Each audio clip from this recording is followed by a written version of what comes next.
Hi viewers, நான் உங்கள் film critics சேனல்லேருந்து பேசுகிறேன். இன்றைக்கி நம்ம எதை பற்றி பார்க்க போகிறோம் அப்படின்னா, பேச்சு அப்படிங்கிற 2024 வந்த ஒரு தமிழ் லாங்குவேஜ் ஹாரர் ஃபிலிமை பற்றி தான் பார்க்க போகிறோம். இதை யார் டைரக்ட் பண்ணியிருக்காங்க அப்படின்னா ராமச்சந்திரன் பி. எழுதுனதும் ராமச்சந்திரன் பி. யார் யார் நடிச்சிருக்காங்க அப்படின்னா காயத்ரி, பாலசரவணன், தேவ் ராம்நாத். இதோட சினிமாட்டோகிராஃபி யார் பண்ணது அப்படின்னா பார்த்திபன். எடிட்டட் பண்ணது வந்து இக்னேஷியஸ் அஸ்வின். மியூசிக் பண்ணது Rajesh Murugesan. Production companies Veyilon entertainment, virus productions. இந்த படத்தோட கதைக்குள்ளே போயிடலாம் வாங்க. படத்தோட ஸ்டார்ட்டிங்கில் கொல்லிமலையில் உள்ள ஒரு அரண்மனை காடுங்கிற ஒரு இடத்த காட்டுறாங்க. அங்கே ராம்ன்ற ஒருத்தர் அவருடைய லவ்வரை கூப்பிட்டு வர்றாரு ஒரு ட்ரெக்கிங் போக. அப்போ அவங்க லவ்வர், உனக்கு மட்டும் எப்படி லீவ் கிடைக்குது, ஏன்னா நான் லீவ் கேட்டால் தரமாட்டுறாங்க அப்படின்னு கேட்க, அதுக்கு ராமும் அதெல்லாம் நான் மேனேஜரை அப்படி டியூன் பண்ணியிருக்கேன் அப்படின்னு ராம் சொல்கிறாரு. அவங்க லவ்வர், அப்படி என்ன இருக்குது இந்த காட்டில், வாரம் வாரம் மூட்டை முடிச்சு கட்டிட்டு வரேன், உன்னை கல்யாணம் பண்ணால் நான் மூட்டை முடிச்சு கட்டவே சரியாக போயிடும் போல் டைம் அப்படின்னு சொல்லிட்டு 2 பேரும் டயர்டாகி டென்ட்டு போட்டு உட்கார அங்கே டீயும் போட்டு குடிக்கிறாங்க. அப்போ அந்த டென்ட்டில் ஒரு நெருப்பு வந்து வச்சு இந்த குளிர் காயிற மாதிரி இது பண்ணுவாங்க. அந்த நெருப்பு அணைய போக ராம் விறகு எடுக்க போகிறாரு. லவர் என்ன பண்ணுறாங்க அப்படின்னா ஹெட்செட்டில் பாட்டு கேட்குறாங்க. அப்போ அவர் போகும்போது திரிசூலம் வந்து ஒரு தடுக்குது. அவர் கீழே விழ போக அந்த திரிசூலத்தை எடுத்து தள்ளி போட்டுடுறாரு. அப்போது பக்கத்தில் இருக்க மரத்தில் இருக்க கிளையை வெட்ட ட்ரை பண்ணுறாரு. அவ்வளோ ட்ரை பண்ணி கடைசியாக அந்த கிளையை வெட்டி கீழே விழுந்துடுறாரு. இந்த கிளை இருந்த இடத்துல ஒரு சின்ன பொம்மையை ஆணி வச்சு குத்தியிருக்காங்க. அந்த விரிசலில் இருந்த இடத்துல இருந்து ஒரு சவுண்டு வர ராம் வந்து பயந்துடுறாரு. அப்போ லவ்வரை வந்து கூப்பிடுறாரு. ஆனால் அவர் வாய்ஸ் வரல, வெறும் காற்று மட்டும்தான் வருது. கீழே பார்த்தா அந்த பொம்மை கீழே விழுந்து கிடக்குது. அதை பார்த்து பயந்துடுறாரு ராம். அந்த மரத்துல இருந்து ஒரு உருவம் வருது. ராமுவோட உருவம் துரத்த கடைசியாக ராம் இறந்துடுறாரு. அந்த உருவத்தால் அந்த சத்தம் கேட்க லவ்வர் என்ன ஆச்சுன்னு பார்க்க வந்து அந்த பொம்மையை பார்த்து எடுக்க அந்த உருவம் வர அங்கே டைட்டில் கார்டு போடுறாங்க. ஸோ அந்த லவ்வரும் இறந்துடுறாங்க. அங்கே கட் பண்ணி சில மாதங்களுக்கு பிறகுன்னு காட்டுறாங்க. மாரின்னு ஒருத்தர் இருக்க, அவங்க பொண்ணு வந்து பைக் சாவியை எடுத்து வச்சுக்க, மாறி கொஞ்சம் வேலை இருக்குது அப்படின்னு சொல்ல, என்ன சினிமா கூட்டிகிட்டு போகிறேன்னு சொன்னேன், ஆனால் இன்னும் கூட்டிகிட்டு போகல, கண்டிப்பாக உன் பிறந்தநாளுக்கு கூட்டிகிட்டு போகிறம்மான்னு மாறி சொல்கிறாரு. மாரியோட ஒய்ஃபு குழந்தையோட பிறந்தநாள் இன்னும் 2 நாளில் இருக்குது, கண்டிப்பாக நீ வரணும். இப்போ தான் அசோக் சார் கூப்பிட்டு இருக்காரு. மாரி வந்து ஒரு ஃபாரஸ்ட் கார்டு, அப்பப்போ டூரிஸ்ட் கைடாகவும் இருப்பார். ஸோ ட்ரெக்கிங்க்கு ஒரு டீம் வந்திருக்கு. அங்கே மாரியும் வந்திருக்காரு. அங்கே சரண்ன்ற ஒருத்தர் உங்களை லேட்டாக வர சொன்னது பரவாயில்லையா? அதுக்கு மாரி, அதெல்லாம் ஒன்றும் இல்லை சார், நான் உங்களை காட்டுக்கு கூப்பிட்டு போகலாமான்னு யோசிச்சுட்டு இருந்தேன். அதுக்கு சரண், காடா, கவர்மெண்ட் பிளான்டேஷன்னு தானே சொன்னாங்க. அதுக்கு மாரி, அது கவர்மெண்ட் பிளான்டேஷனாக தான் இருந்தது, இப்போ ரிசர்வ்டு ஃபாரஸ்ட்டாக மாற்றிட்டாங்க. அதனால் இங்கே கூப்பிட்டு போகிறத நீங்கள் யார்கிட்டையும் சொல்லாதீங்க. அதுக்கு சரண், நீங்கள் எங்கள் கூட வர்றத ஊரில் யாரை பார்த்தா அதை அவங்கக்கிட்ட சொல்லாதீங்க. அதை நான் பார்த்துக்கிறேன் சார், நான் டூரிஸ்ட் கைடு மாதிரி தான் இருக்கேன், ஸோ அதை நான் பார்த்துக்கிறேன்னு மாறி சொல்கிறாரு. சரண், நாளைக்கு காலையில் 7 மணிக்கு வரலாமான்னு கேட்க மாறி ஓகேன்னு சொல்லிட்டு கிளம்பிடுறாரு. சரண் அவருடைய கேர்ள் ஃப்ரெண்ட் மீரா கிட்ட, மாறி தான் நம்மளை அந்த காட்டுக்கு கூப்பிட்டு போவார். அதுக்கு மீரா, நம்மளே யாருக்குமே தெரியாமல் போகிறோம், இதுக்கு அவர் ஏன் வரணும் அப்படின்னு கேட்க, சரணும் நம்ம தொலைஞ்சு போன ஹெல்ப் கேட்க அவர் தான் ஹெல்ப் பண்ணுவார்.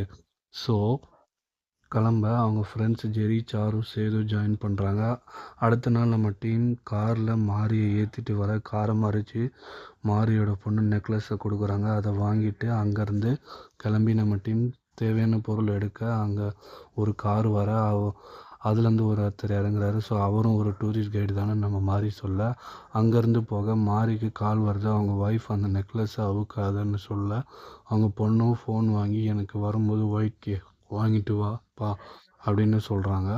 ஸோ மாரியும், இதுக்கப்புறம் சிக்னல் வராது, ஏதாவது பேசுகிறதுனா இப்பயே பேசிக்கோங்கன்னு சொல்ல, மீரா அப்போது எமர்ஜென்சிக்கு நீங்கள் வாக்கி டாக்கி வச்சுக்கலையா, நீங்கள் ஃபாரஸ்ட் ஆஃபீஸர் தானேன்னு சொல்ல, மாறி நம்ம வரது யாருக்கும் தெரியாமல் வரும், ஸோ நீங்கள் போங்க, நான் சொல்கிறத ஃபாலோ பண்ணால் சேஃப்டியாக போகலாம்னு சொல்ல எல்லோரும் போகிறாங்க. போகிற வழியில் ஒரு சின்ன ஆறு போல் இருக்குது. அதில் நம்ம மீரா உட்காந்து விளையாட, மாறி வந்து இதிலெல்லாம் மிருகம் தண்ணி குடிக்க வரும், ஸோ இங்கே இருக்காதீங்க, கிளம்பலான்னு வாங்கன்னு சொல்ல மீரா கோவமாக போயிடுறாங்க.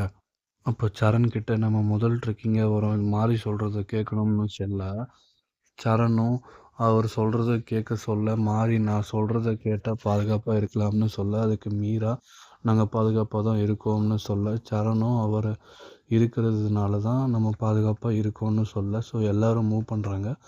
ஜெரியும் அங்கே நின்று இங்கே நின்று ஃபோட்டோ எடுக்கிறாரு.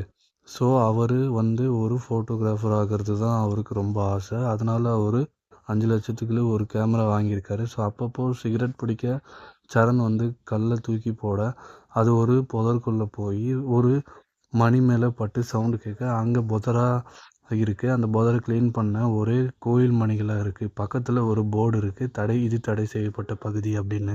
ஸோ அதை பார்த்து நம்ம சாருவும் சேதுவும் உள்ளே போக பார்க்க மேலே இருக்க கட்டை விழ மணி கீழே விழ. ஸோ மாறி இங்கே இருக்காதீங்க வாங்க போகலாம்னு சொல்ல அதுக்கு சரணம் மணி தானே விழுந்ததுன்னு சொல்ல இது தடை செய்யப்பட்ட பகுதி ஸோ போகாதீங்கன்னு சொல்ல மீரா அதுக்கு இவ்வளோ கஷ்டப்பட்டு வரோமே அதையெல்லாம் அதை செய்யாத இது செய்யாதுன்னு சரணும் சொல்ல நாங்கள் ஒன்றும் சின்ன பசங்க இல்லை சும்மா எல்லாத்துக்கும் கண்ட்ரோல் பண்ண வேணான்னு சொல்கிறேன். அங்கே இருக்க போர்டையும் உங்களை மாதிரி டூரிஸ்ட்க்கு வைக்கல, இங்கே இருக்க மலைவாழ் மக்களுக்கு தான் நான் சொல்கிறது கேட்டால் உங்களுக்கு நல்லது அப்படின்ற மாதிரி சொல்கிறாரு. வேறு எதுவும் இல்லைன்னு சொல்கிறாரு. அதுக்கு சரணும் அந்த பாதையில் அப்படி என்னதான் இருக்குன்னு கேட்க மாறியும் அந்த பாதையில் சில அமானுஷ சக்திகள் இருக்குன்னு சொல்ல சரணும் அவங்க டீமும் இன்னுமா இதெல்லாம் நம்புறீங்கன்னு சொல்ல அதுக்கு சரணும் முதல்ல வியூ பாயிண்ட்டுக்கு போயிடலாம் அப்புறம் பார்த்துக்கலான்னு சொல்லிட்டு போக அந்த பக்கத்தில் ஏதோ உருவம் ஒன்று பார்க்குற மாதிரியும் இவங்களை பின்தொடர்ற மாதிரியும் காட்டுறாங்க.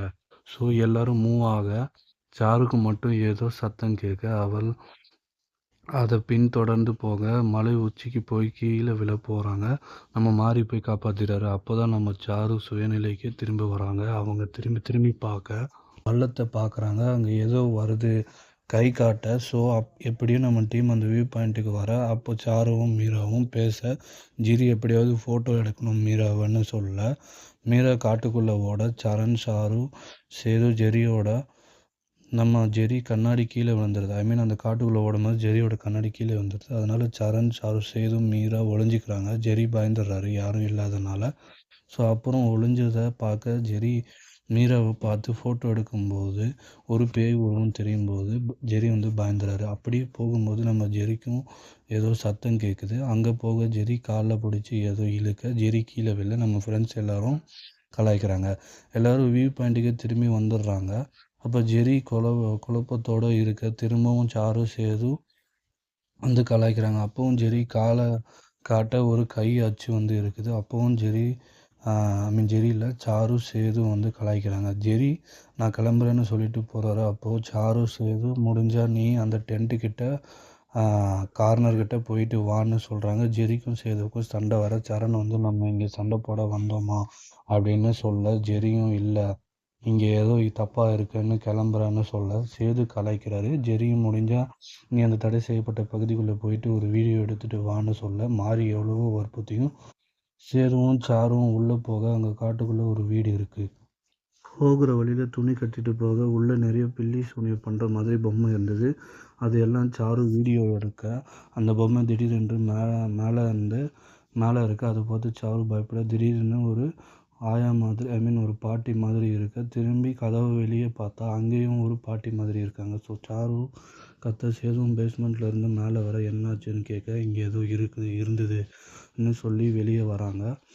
அங்கே இவங்க கட்டின துணி இருக்க இவங்க பயப்பட ஸோ அங்கே கட் பண்ணி நம்ம சரணும் அங்கே போய் ரொம்ப நேரம் ஆகிடுச்சு ஏன் இன்னும் வரலைன்னு சொல்லி சரண் மாறி இவங்க 2 பேரும் உள்ளே வர சாரு ஒரு இடத்துல உட்கார்ந்து அதில் சரணும் போக சாரு சேதுவும் ப்ராங்க் பண்ணி சிரிக்கிறாங்க. ஸோ அங்கேருந்து மாறி சேது சரண் சாரு வர ஜெரி வாடா எங்கடா போனீங்கன்னு நீங்கள் போன உடனே சாரு சேது வந்துட்டாங்கன்னு சொல்ல ஆனால் சாரு தான் ஏதோ பார்த்து பயந்துருக்கான்னு சொல்ல அப்போ நம்ம பின்னாடி வந்தது யார் அப்படின்னு பார்த்து நம்ம சரணும் மாறியும் பயப்பட நம்ம பின்னாடி பார்த்தா அவங்க 2 பேர் பின்னாடி பார்த்தா அவங்க 2 பேரும் வந்த மாதிரி அடையாளமே இல்லாத மாதிரி பார்த்து பயப்படுறாங்க சரணும் மாறியும்.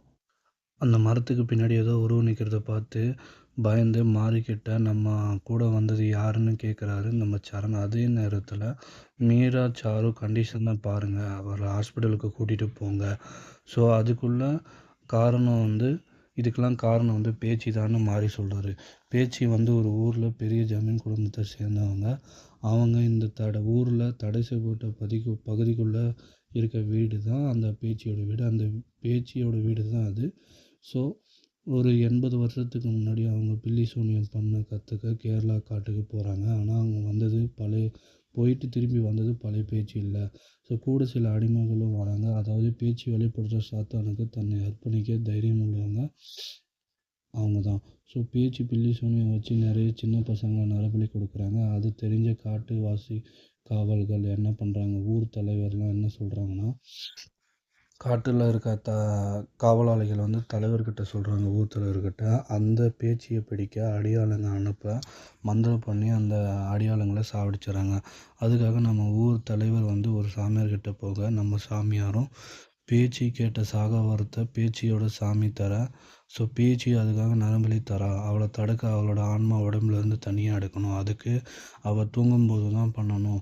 ஸோ காவலாளிங்களை நான் சொல்கிறத பண்ண சொல்லுங்கள். இந்த நைட்டில் காவலாளிங்களை அந்த பேச்சு வீட்டுக்கு போய் அடிமைகளை சாவடித்து அந்த பேச்சு கழுத்தறுத்து சாவடிக்க, அதே நேரத்தில் நம்ம சாமியாரும் ஒரு பொம்மைக்குள்ளே பேச்சியோட ஆவியை அடைச்சி ஒரு மரத்தில் அடிச்சிடுறாரு. இதை தான் அந்த ஸ்டார்டிங் சீனில் காட்டியிருப்பாங்க. அந்த கிளைக்கும் அந்த மரத்துக்கும் நடுவில் ஒரு பொம்மையை ஆணி வச்சு அடிச்சிருப்பாங்க.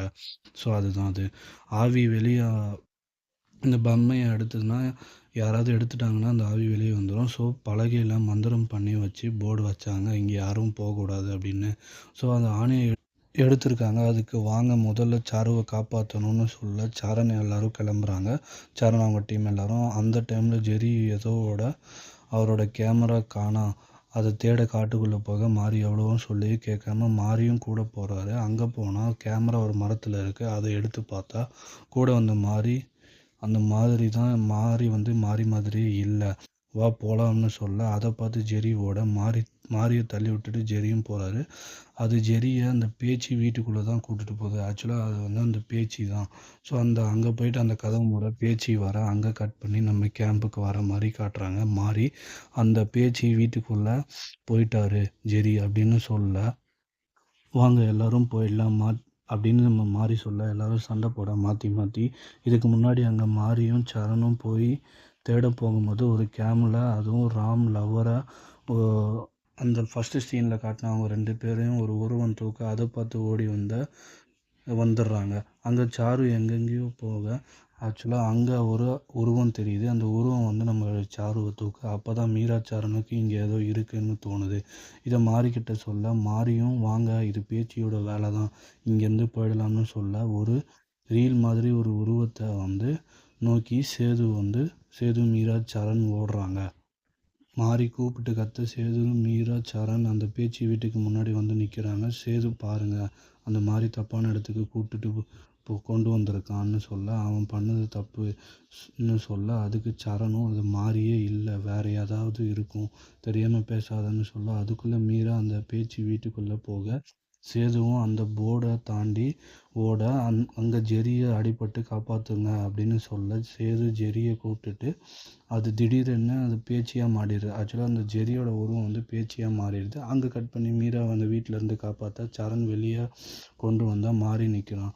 சரண் மாறியோ இல்லை பேச்சியோ நீ இங்கே வந்து என்னென்ன நடக்குதுன்னு சொல்ல முதல்ல இங்கே இருந்து நம்ம போயிடலாம்னு சொல்ல, ஏன்னா அந்த போர்டை தாண்டி அந்த பேச்சு வராதுன்னு சொல்லிவிட்டு அந்த பேச்சு என்னை அடிக்க வந்தப்போ என்ன இந்த நெக்லஸ் தான் காப்பாற்றுச்சுன்னு சொல்ல அதுக்கு மீரா ஆல்ரெடி 3 பேர் உன்னை நம்பி காலி, நாங்கள் ஏன் உன்னை நம்பணும், எதுக்கு நான் உங்களை நம்பணும் அப்படின்னு சொல்ல மாறி நான் சொன்னதை கேட்டிருந்தா அவங்களுக்கு எதுவும் ஆகியிருக்காது. சரண் வந்து பேச்சு எதுக்கு எங்களை தேர்ந்தெடுக்குது அப்படின்னு கேட்க அதுக்கு மாதிரி பேச்சியோட நரபலிக்காக தான்னு சொல்கிறாரு. என் பொண்ணு போட்டு விட்ட தாயத்தை தான் என்னை காப்பாற்றுச்சு. அதுக்கு சரண் இப்போ நீ என்ன சொன்னாலும் நம்பிடுவோம்னு சொல்கிறியான்னு கேட்க அதுக்கு மாதிரி நான் தான் ஊர் தலைவர் வம்சத்து பையன், எங்கள் தாத்தா தான் அந்த பேச்சியை கொன்னார், அவர் அவ்வளோ சுலபமாக வந்து அந்த பேச்சியை கொள்ளலை, அதனால் எங்கள் வம்சம் சின்ன பசங்களுக்கு எதுவும் ஆகக்கூடாது, காட்டுக்கு ஏதாவது போனால் எதுவும் ஆகக்கூடாதுன்னு சாமி இருந்த தாயத்தை கொடுத்தாரு. சரணும் மீராவும் மாறி கையை பிடிச்சிட்டு ஓட மீரா வந்து கீழே விழுந்துடுறாங்க. சரண் மாறியை வெளியே போர்டு கிட்ட போக மீராவை அந்த பேச்சு அடிச்சுட்டு போயிடுது. சரண் போய் தேடலாம்னு போனால் வான்னு சொல்ல மாறி வந்து திட்டுறாரு. வெளியில் போயிடலான்ட்டு மாரிக்கும் சரணுக்கும் சண்டை வந்து சரண் உள்ள விட அவங்க இறந்த ஃப்ரெண்ட்ஸை பார்த்து எல்லோரும் பயமுறுத்துகிறாங்க நம்மளுடைய சரணை. ஸோ சரணும் பேச்சு அடிக்க வர, ஆனால் பேச்சு போயிடுது. ஸோ இப்போ தான் அந்த சண்டை மாறி செயின், அந்த சண்டையில் மாரியோட செயின் வந்து சரண்கிட்ட இருக்குது. ஸோ அதனால் என்ன ஆச்சு அப்படின்னா, அந்த பேச்சு இந்த சரண்கிட்ட வரும்போது அந்த செயினை பார்த்து அந்த மாரி அந்த பேச்சு வந்து ஓடிடுது. ஸோ இனிமேல் இங்கே இருக்கக்கூடாதுன்னு ஓட அங்கே மாறி இருந்து கிடக்கு. அதை பார்த்து போர்டை தாண்டி அந்த ரகடான ஆளும் வராரு, மீராவும் இருக்காங்க உள்ளே அந்த காருக்குள்ளே. அந்த ரோடுக்கு வந்துடுறாரு. அந்த ரோட்டில் அந்த காரில் போயிட்டு நம்மளோட மீரா வந்து அந்த ரகடான ஆளை வந்து ஃபஸ்ட்டு சீனில் காட்டியிருப்பாங்க, அவர் கூட கூப்பிட்டுட்டு வராங்க அந்த ஃபாரஸ்ட் கைடு கூட. ஸோ அப்போ என்ன பண்ணுறாங்க அப்படின்னா, அந்த ஆள் வந்து சரணை அடிக்க அங்கேருந்து திரும்பி சரணை கட்டி போட்டு பேச்சு வீட்டுக்கு கூப்பிட்டு வந்திருக்காங்க. அங்கே கட் பண்ணி நம்ம மீரா கேரக்டர் காட்டுறாங்க. ஆக்சுவலி ராமும் லவரும் அந்த பேச்சியை வெளியே எடுக்க மீராவோட பாட்டி வந்து முழிச்சு, நான் மட்டும்தான் உயிரோடு இருந்தேன், அந்த சின்ன அடிமை பொண்ணு இருக்கும்போது, அதாவது அந்த பேச்சியை சாவடிக்கும்போது, அந்த சின்ன பசங்களை சாவடிக்கும்போது நான் மட்டும்தான் உயிரோடு இருந்தேன், அந்த பேச்சியை சாவடிக்கும்போது. இப்போ 2 பேர் காலி, நீ இப்போ தான் இன்னும் 11 பேரை காலி பண்ணணும்னு சொல்ல, அப்போ மீரா சரண் கேங்கில் வந்து இவங்கள கொண்டு வந்து இந்த பேச்சுக்கு நரபலி கொடுத்துருக்காங்க. ஸோ அதுக்கு இடைஞ்சலான மாரியை கொன்னதும் மீரா தான். பேச்சு கணக்கு முடிஞ்சதும் உன் கணக்கு ஆரம்பிச்சிடுன்னு சொல்லி ரகடு போலீஸ் ஆஃபீஸர் சொல்கிறாரு மீரா கிட்ட. ஸோ அப்படியே அந்த கதை முடியுது. ஆக்சுவலாக என்ன அப்படின்னா, இந்த மீராவோட பாட்டி வந்து சின்ன வயசில் அந்த பேச்சியை வந்து சாவடிக்கும் போது, அது அவங்க வந்து ஒரு சின்ன பொண்ணாக இருந்திருக்காங்க. அந்த பேச்சியை சாவடிக்கும் போது இவங்க மட்டும்தான் உயிரோடு இருந்திருக்காங்க. அப்போ என்ன பண்ணுறாங்க அப்படின்னா, இந்த பேச்சியோட ஆவியை வந்து ஒரு பொம்மைக்குள்ளே வச்சு அந்த கிளையில் வந்து ஆணி போட்டு பொம்மையில் அடிச்சிடுறாங்க. அந்த பொம்மையை வந்து என்ன பண்ணிடுறாங்க அப்படின்னா, ஸ்டார்டிங் சீனில் ராமும் அவருடைய லவ்வரும் வந்து எடுத்துடுறாங்க. அப்போ வந்து பேச்சியோட ஆவி வந்து வந்துடுது. வந்ததுக்கப்புறம் அந்த ராமையும் அவங்க லவ்வரையும் சாவடிக்க இன்னும் 11 பேர் இருக்குது. அந்த 11 பேரில் இப்போது மீரா என்ன பண்ணுறாங்க அப்படின்னா, இவங்களுடைய இந்த கேங் கூட போய் ஃப்ரெண்ட்ஸாக சேர்ற மாதிரி காட்டுறாங்க.